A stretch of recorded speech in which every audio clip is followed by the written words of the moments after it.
এই যে happy birthday, আসো হ্যাপি বার্থডে হিয়া। তার জন্মদিন নয় তো, এটা অ্যানিভার্সারি, বিবাহ বার্ষিকী। বিবাহ বার্ষিকীতে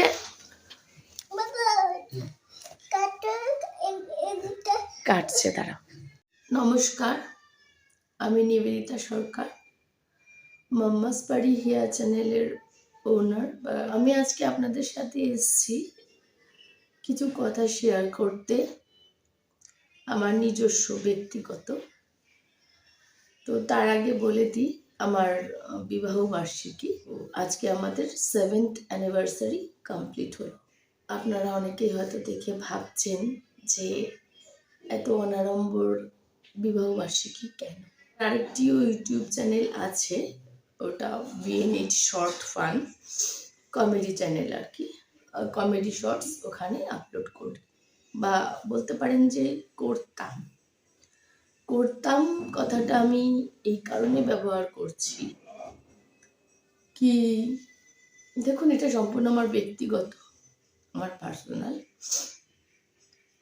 আমি আপনাদের সাথে এই কারণেই শেয়ার করতে চাইছি কি, আপনারা তো আমার ইউটিউব ফ্যামিলি, মানে সোশ্যাল মিডিয়া থ্রুতে যখন আমি জানি আপনাদের, বা আপনারা আমাকে জানেন, তো আমরা আমাদের অনেক কিছুই এখানে শেয়ার করে থাকি। সেটা ভালো হোক, খারাপ হোক, দুঃখ হোক, যাই হোক না কেন, আমাদের যে কোনো ধরনের ফিলিংসই আমরা চাই আমাদের যে ফ্যামিলি আছে, যে বন্ধু আছে, তাদের সাথে শেয়ার করতে। ব্লগ ভিডিও থ্রু আমি বাপের বাড়িতে গিয়েছি বা কোথাও গিয়েছি, কোনো এক্সকারশন, কোনো ট্রাভেল বা কিছু যাই হোক না কেন, সেগুলো আপনাদের সাথে সব কিছুই শেয়ার করেছি। কিছুদিন হলো আমার জীবনে একটা ঘটনা ঘটে গেছে, যার কারণবশত আমি আর আপনাদের সামনে রেগুলার ভিডিও, কন্টেন্ট ভিডিওই হোক বা কোনো ধরনের ব্লগ ভিডিওই হোক, আমি রেগুলার বশত আপনাদের সামনে আপলোড করতে পারছি না, তুলে ধরতে পারছি না। এটা লক্ষ্য করেছেন হয়তো কোনো কোনো ভিউয়ার্স। লাস্ট 4 to 5 মান্থ আমি ইরেগুলার আছি। জুলাই মিডিল বলতে পারেন। তো আপনারা আমার অনেক ব্লগ ভিডিও এটা দেখেছেন,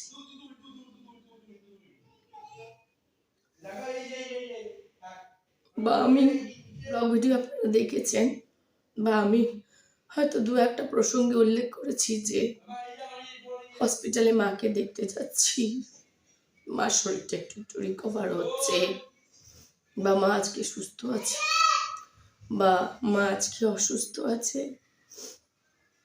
এরকম নানান ধরনের কথা আমি আপনাদের সামনে তুলে ধরেছি। মার্জনা করবেন, আমার গলার আওয়াজ যদি আপনাদের কান পর্যন্ত মানে না পৌঁছায়, আমার গলার অবস্থা একটু খারাপ, তো আমি এই জন্য বেশি জোরে কথাও বলতে পারছি না।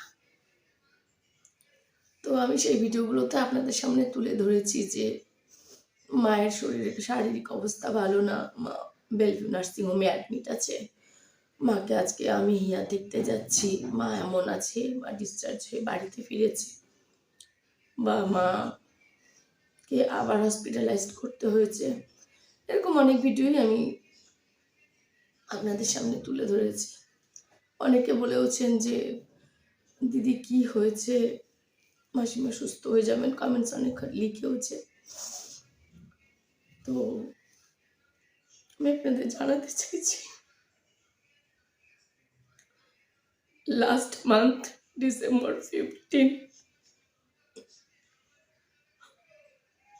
আমার মা আর নেই।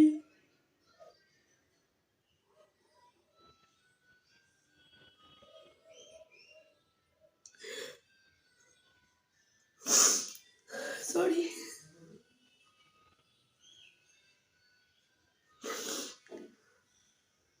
আমার মা চলে গেছেন, স্বর্গত হয়েছেন 1 মাস। আর যবে থেকে মা হসপিটালাইজ ছিল, তবে থেকে আমি সেইভাবে কোনো কন্টেন্ট ভিডিও দিতেই পারছিলাম, আমার মন বসছিল না। মা আগে ফার্স্ট প্রায়োরিটি, মা সুস্থ হয়ে যাক, তারপর সব হবে।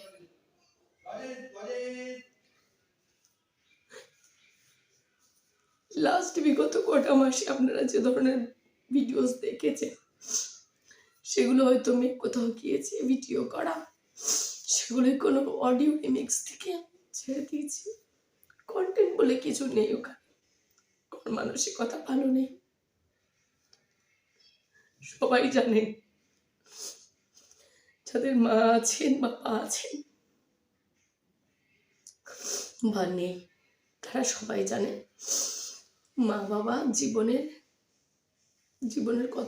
কতটা অংশ ক্যাপচার করে থাকে।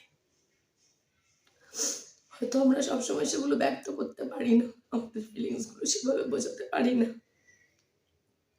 কিন্তু মা বাবার দরকার, গুরুত্ব জীবনে অনেক। আমি শুধু আপনাদেরকে এইটুকুই বলতে চাইছি যে যেহেতু আমি ইরেগুলার আছি, বা দেখুন চ্যানেল যখন খুলেছি কিছু না কিছু তো কন্টেন্ট ভিডিও সেখানে নিশ্চয়ই আপলোড করব। হয়তো সময় সাপেক্ষ ব্যাপার, এখন মন মানসিকতা ভালো নেই, এখন করতে পারছি না, পরে হয়তো নিশ্চয়ই করব।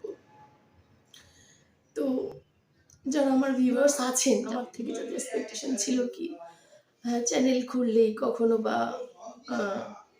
শর্ট ভিডিও স্ক্রল করলেই কোনো না কোনো ভিডিওস আমার দেখতে পাবেন, তাদের আমি নিরাশ করেছি।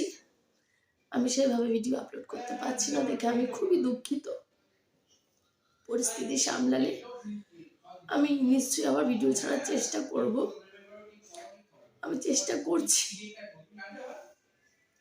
ডেইলি আমি চেষ্টা করছি।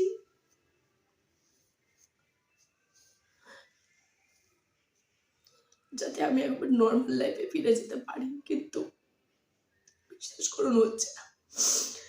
যেহেতু হসপিটাল থেকে ডিসচার্জ হওয়ার পর মা এখানে এসেছিলেন, আর ইনসিডেন্টটা যেহেতু আমারই ফ্ল্যাটে, আমারই চোখের সামনে হচ্ছে, আমি আমার মাথা থেকে ভুলতে পারছি না। আমি যেই মানুষটাকে দুপুরবেলা খাওয়ালাম, নিজের হাতে মেডিসিন দিলাম, অনেক মেডিসিন পার ডে, রান্না করে হলো 22টা 24টা মেডিসিন, যার শারীরিক অবস্থার কখনো উন্নতি কখনো অবনতি ফ্ল্যাকচুয়েট করছিল খালি। তাও একটা মনে কোথাও হোপ ছিল, বাবা তো অনেক অল্প বয়স হারিয়ে গেছে, অনেক কম বয়সে আমরা বাবাকে হারিয়েছি। মা থাকবে, মাথার উপর মা থাকবে, এত তাড়াতাড়ি যেতে দেবো না।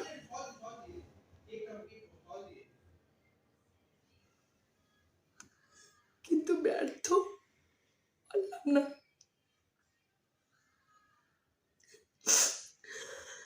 মাকে আটকাতে পারলাম না, মাও চলে গেল একা রেখে। তো 1 মাস হয়ে গেল মাটা ডাকেনি। আমি যখন খুব কাঁদি, খুব কষ্টে থাকি, তখন আমার 3 বছরের ছোট্ট মেয়ে, যাকে নিয়ে আমি ভিডিও করি, আমাকে বলে তুমি কাঁদবে না, দিদান হসপিটালে আছে, দিদান ঠিক সুস্থ হয়ে যাবে। বাচ্চা মানুষের মন, ও জানে দিদান হসপিটালেই আছে, আর বলে আমি তো তোমার মা, আমাকে মা ডাকবে। সত্যি ওই তো আমার মা, ওকেই আমি মা ডাকবো।